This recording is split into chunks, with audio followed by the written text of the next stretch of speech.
Tracking some breaking news into CBS Sports HQ. Former Oklahoma quarterback Spencer Rattler has announced that he's transferring to South Carolina.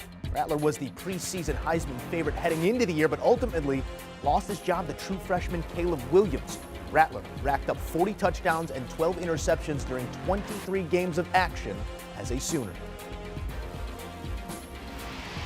For more on the news, we welcome in Tom Fornelli of Cover 3 podcast fame. Tom, you know, there were certain schools that had been thrown around in this conversation of where Rattler could land, maybe a marriage in Oxford with Lane Kiffin. ASU had gained a little bit of buzz, but ultimately Rattler ends up going to finish out his collegiate career with the Gamecocks. Do you like the fit here for what he's trying to accomplish in his final season of college football?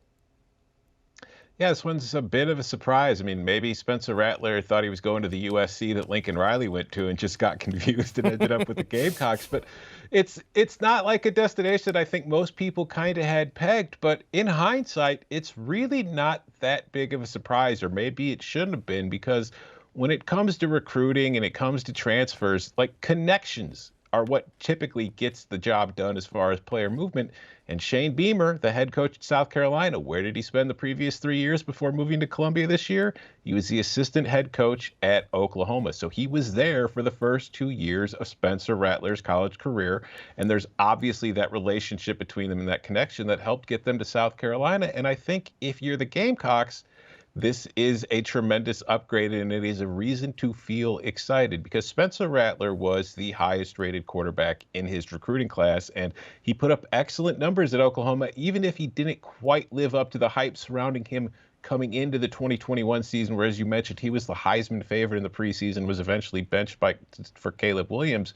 But if you look at what South Carolina had at quarterback last season, it's hard to argue this is anything but a tremendous upgrade. This is a team that had to turn to a graduate assistant to play quarterback when they were so racked by injuries and not having scholarship guys available. This is a position of great need for the Gamecocks, and it really kind of held them back in Shane Beamer's first season. And considering South Carolina got to a bowl game this year and finished with the record it did for the preseason expectations, now you're adding Spencer Rattler heading into 2021, a lot of positive momentum already within the program before this news. This is kind of a cherry on top, and we'll see what's coming on Wednesday with early signing day. But right now, if you're a South Carolina fan, you have to be excited about next season. No doubt a nice little chip to move forward with.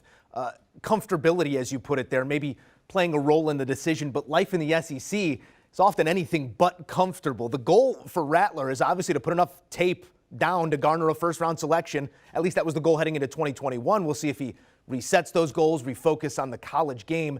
Is this the best place for him to do that, to have to play that schedule?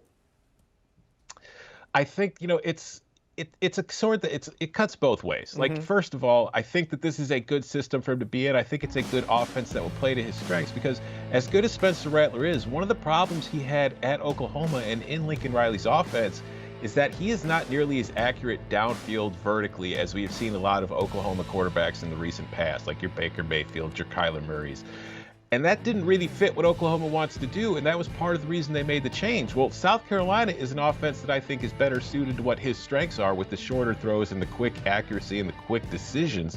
And I think that will help them, but it could also go both ways in that he is playing a difficult SEC schedule. So you're going to be facing a lot of good defenses. He's going to have to go against Georgia. We're going to have to face Florida, Tennessee, a lot of good teams, and we'll see who they have to play from the West. So if he plays well, or at least it meets expectations, this could do wonders for his draft stock, because let's not forget, we talked about the fact he was a preseason Heisman favorite this year.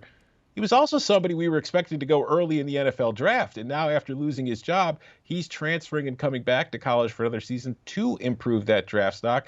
And I think that this is a good place for him to do it. And I think if he plays well, he's somebody that could be playing his way back into that first round conversation in the 2022 NFL draft, and maybe one of the first quarterbacks off the board again. So it's going to be a really interesting situation. It could blow up in his face. It could work out really well. We're going to have to wait and see. I tend to think it's going to work out closer to the well.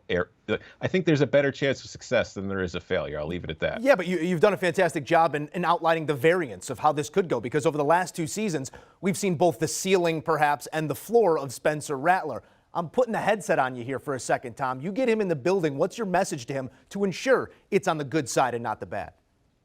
Oh, it's a fresh start. We're starting over. Everything that happened in Oklahoma doesn't matter anymore. Like when the fans were chanting, "We want Caleb," while you were struggling, That's in the past. This is a new place. You're loved here. We need you. We are going to build this offense around you. So it's time to just get to work and get started and make sure, we're going to do everything we can to help prepare you for the NFL. We want you to do everything you can to help prepare us to win games and compete for an SEC East title. So if I'm Shane Beamer, this is what I've been telling him the entire time, and it's what I'm going to keep telling him, because Spencer Rattler is a very talented quarterback. He is a difference maker at the position at this level that South Carolina sorely lacked last year, and now that they have, it very much raises the ceiling for the Gamecocks in 2022. Not to where I'm thinking they're going to be competing with Georgia for an SEC East title, but I do think that behind Georgia in that division, there are so many questions right now at Florida with the coaching change.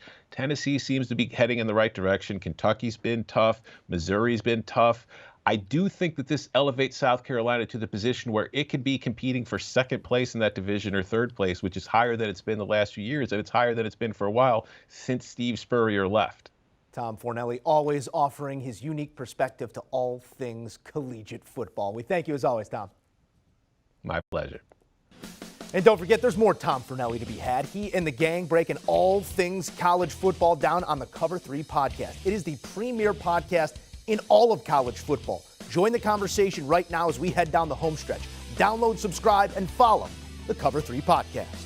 Do you want a sports network that delivers everything that matters about the game? The highlights, the picks, the instant analysis, no yelling, no fake debates, no politics. Hit the subscribe button and never miss a moment.